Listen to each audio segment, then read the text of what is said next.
Midday on a Friday in April of 2011, 27-year-old Ashley Okland was shot twice at work. Somehow, her killer was able to leave the model home where she died and the neighborhood entirely unseen. For many years now, the killer has eluded capture.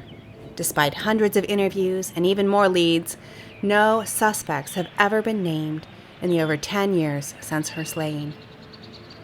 Ashley had been well known in her community and active in local charities. What motive could there be for this fatal attack on the young, friendly realtor? With no known enemies or likely sources of conflict, the question why comes up a lot. This truly baffling, unsolved Iowa cold case is full of questions and very few answers. Ashley Okland, known affectionately by her friends and family as Ash, was born December 30th, 1983. She grew up in small-town central Iowa and enjoyed dance, piano, and 4-H as a child. Friends and family described her as friendly and athletic, a little bit of a farm girl. She liked country music, attended small Ballard High School, and was very involved in her school, her family, volleyball, and basketball. She had 2 younger siblings, and as the oldest, was the de facto leader of the group. This designation extended into adulthood, and she was often the one to plan family vacations, outings, and dinners. Ashley studied athletic training in college, graduating from Iowa State University in 2006. She began her real estate career in 2007, and despite a mortgage meltdown in 2008, she flourished in her career. In 2010, she was hired by Iowa Realty.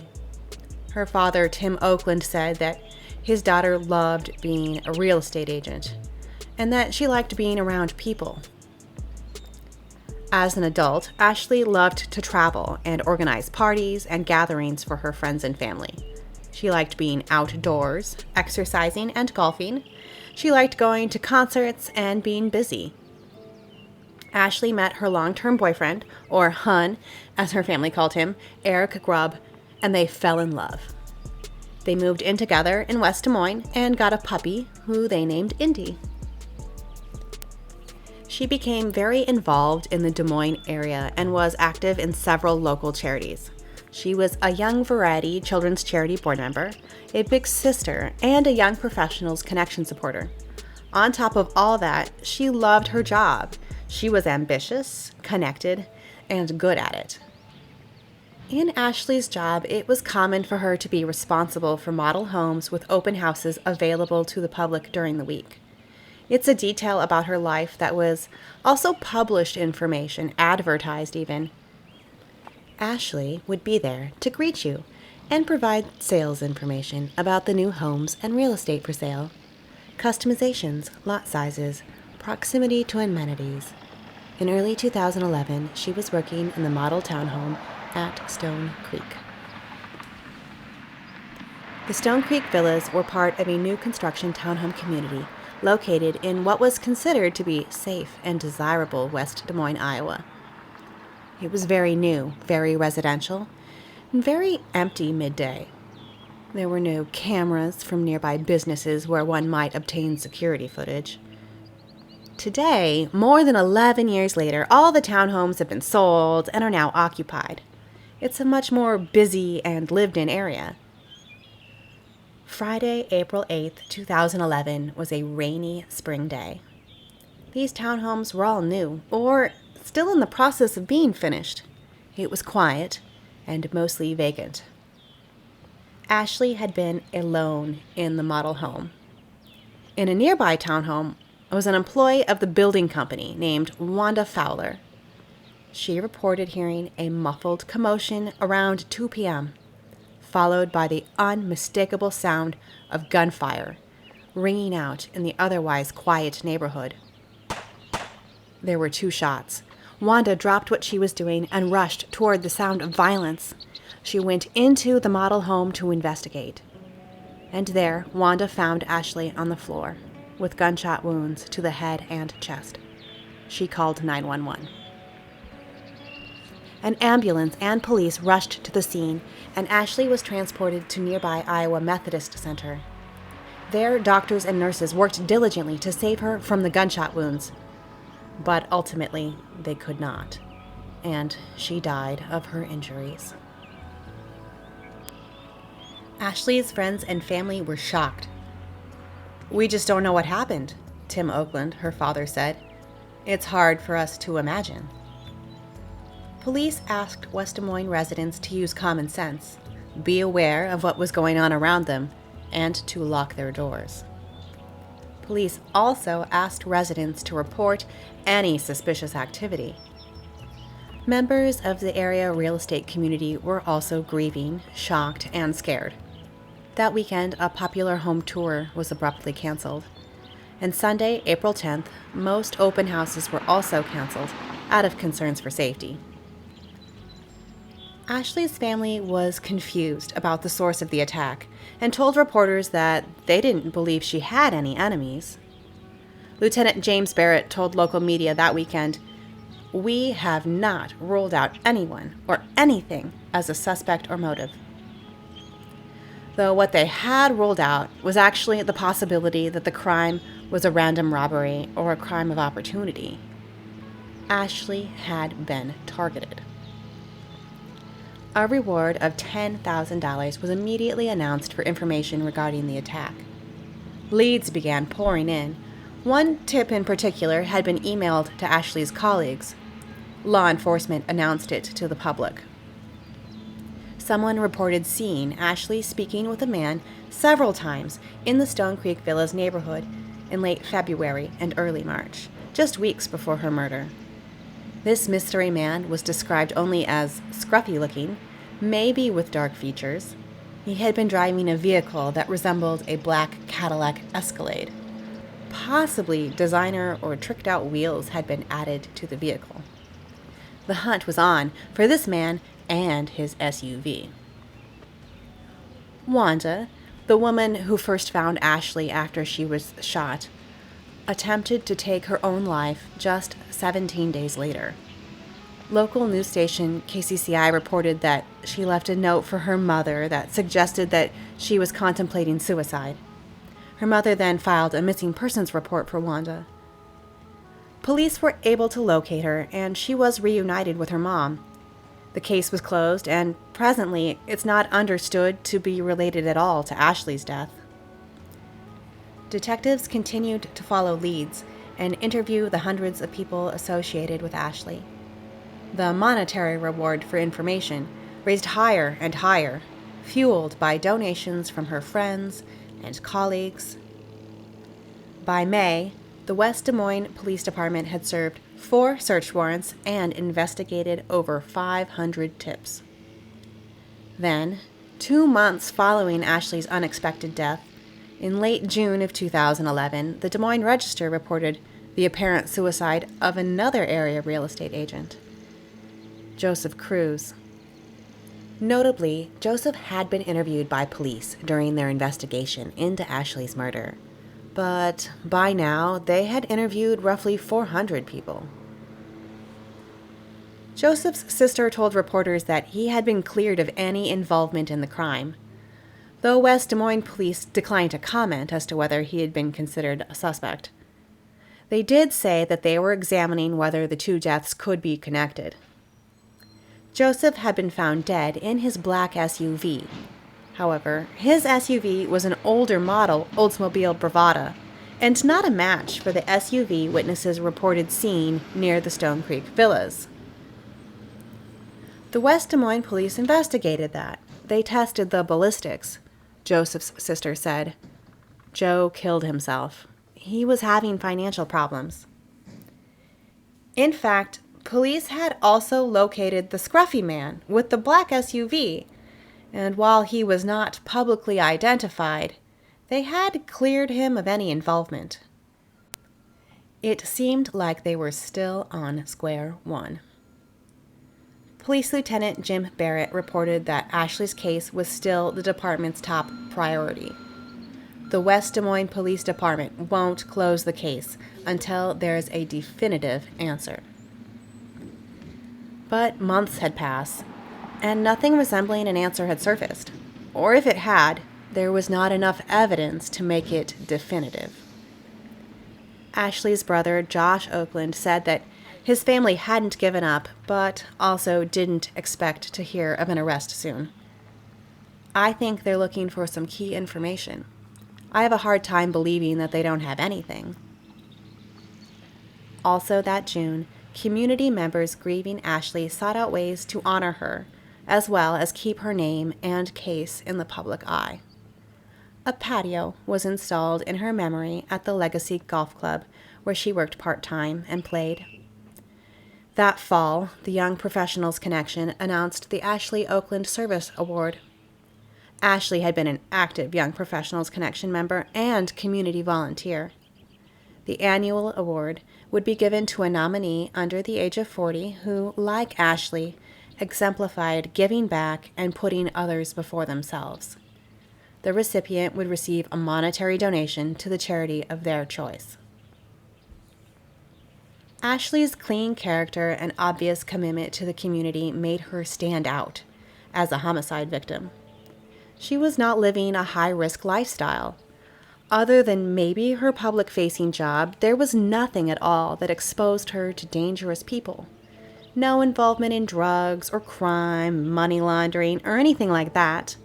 Not that those things predispose you to murder. It's just that they're riskier life choices. Ashley chose charities and volunteering, a career selling homes. It was hard to identify a motive in suspects. West Des Moines Police Chief Jack O'Donnell discussed their lack of progress. It's much easier when you can focus in on a particular set of motives or circumstances, he said. When there are different possible motives, it takes you in different possible directions. It's more complex. With so many leads and so few answers from law enforcement, speculation and rumors grew and grew, especially in small towns and among close communities. Ashley kept a wide group of friends and was very involved. Many people knew her and many people crossed her path. If the crime wasn't random, then likely the killer was someone she knew. Maybe someone living freely today that her friends and family knew too. This terrifying idea is backed up by the Bureau of Justice statistics. Females are generally murdered by people they know. In 64% of female homicide cases in 2007, they were killed by a family member or intimate partner. Only an estimated 10% of female murder victims were killed by a stranger. Firearms were also used in over half of those female homicides. Of course, if her case were a simple, statistically common one, perhaps it would be solved already. In early May 2014, 3 years after her passing, a groundbreaking ceremony was held to celebrate the start of work on a new playground built in Ashley's honor. Ashley was all-inclusive in her personality, which is exactly what this playground is, said Susan Hatton, one of Ashley's longtime friends. Susan helped conceive of the idea for the playground and told the Register in 2014, "It caters to the children of every ability, whether they have special needs or not," and she would have loved that.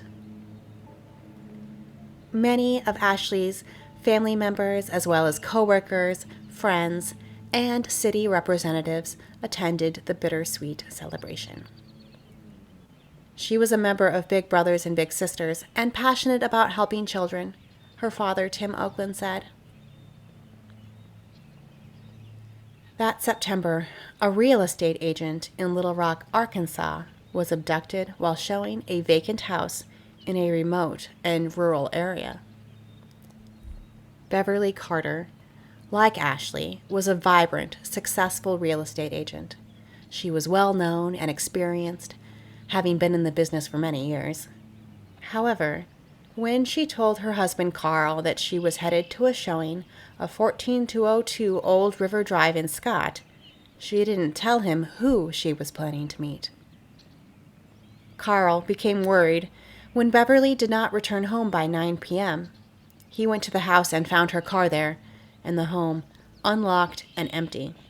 His wife was gone, and so was the unknown couple who had been looking to make a cash purchase on a home. Within days, detectives in Arkansas identified Aaron Michael Lewis as a suspect in Beverly's kidnapping. And sadly, Beverly's body was discovered in a shallow grave near a concrete factory where Lewis had worked. Detectives back in Iowa were quick to identify similarities between Ashley and Beverly Carter. They looked into the possibility that Lewis and his ex-wife had similarly targeted Ashley. However, West Des Moines Police Sergeant Brent Cox said a year later that Lewis was no longer considered a suspect in Ashley's case. His ex-wife, Crystal Lowry, pled guilty to first-degree murder and kidnapping in Beverly Carter's death. And, after his trial, a jury would deliberate for only an hour before convicting Aaron Lewis as well. The tragic deaths of Ashley and Beverly did bring a spotlight of attention on several everyday practices in real estate sales that could be improved upon. In 2021, Jen Stamborough wrote a letter to the Iowa Association of Realtors honoring Ashley Okland and advocating for realtor safety. Jen had been a fellow realtor in 2011 and a friend of Ashley's. Her heartfelt letter recounts the shock and grief she experienced that Friday, more than 10 years before. She said, "After suffering the tragic loss of Ashley Okland, a committee of realtors from our association gathered to bring awareness to realtor safety, creating a realtor safety pledge. This pledge encourages real estate agencies to provide agents access to safety training programs and education on the best ways to stay safe while conducting business. And it encourages agents to implement safe showing practices. At the heart of the pledge, it encourages a practice as simple as requesting public meeting and identification from prospective clients. Because I owe it to myself, my family, my colleagues, and my clients to implement safe showing practices. I pledge not to show any home to a stranger without first meeting them at the office or a public place and asking them to submit identification." Hundreds of realtors have taken this pledge in the years since Ashley's death. Background checks have become standard practices for many brokerage firms. Lasting changes were made to benefit the profession and the safety of real estate agents as a whole. But Ashley's case remains unsolved. In 2015, after 4 years, Police Sergeant Brent Cox told local reporters that the case was still an active investigation and that they continue to follow up on leads from citizens and the anonymous tip line. However, lately leads had been few and far between. "I'm disappointed that nothing has happened," Ashley's father, Tim, said. "It would be nice to have some closure, to know why it happened." Why is a question that really truly hangs over Ashley's case. Why would someone hurt her and take her life? And not just motive, but why would the reason be so difficult to uncover? If there had been a problem client, wouldn't there have been evidence of an issue in the paperwork or in the conversations with her coworkers? If there had been abuse, violence, or problems within her close relationships, again, wouldn't police have uncovered this? Ashley had been an incredibly social person. Someone would have had to have seen something, said something. Why is this case still so cold? West Des Moines police say they've followed nearly 900 leads and interviewed more than 500 people, but have never named a suspect in Okland's death. They've never released the 911 call placed by Wanda Fowler or asked for assistance locating other suspects after exonerating the scruffy man. They continue to ask the public for leads. In 2019, the police department launched AnswersForAshley.com. It was a new website meant to be a tool for submitting anonymous tips in Ashley's case. A KCCI story aired in April of 2019 celebrated this launch. However, by September of 2020, the link was no longer working. While hopes for additional tips may have been high, it doesn't appear that the website was the tool that detectives were hoping for. Still, her brother Josh hopes that someone out there knows something that can help police finally solve this case. Time seems to move quickly, and also very slowly, he said in 2021 of the long wait for answers. Time marches on. What is really known about this case? Honestly, very little. Ashley Okland was murdered on April 8, 2011. The West Des Moines Police Department continues to ask for anonymous leads and tips. They believe that someone out there knows something, and so do I. A reward for information leading to an arrest in Ashley's murder is $150,000. The community has not forgotten Ashley, and they still haven't forgotten that someone. That someone who knows that something. They are still out there.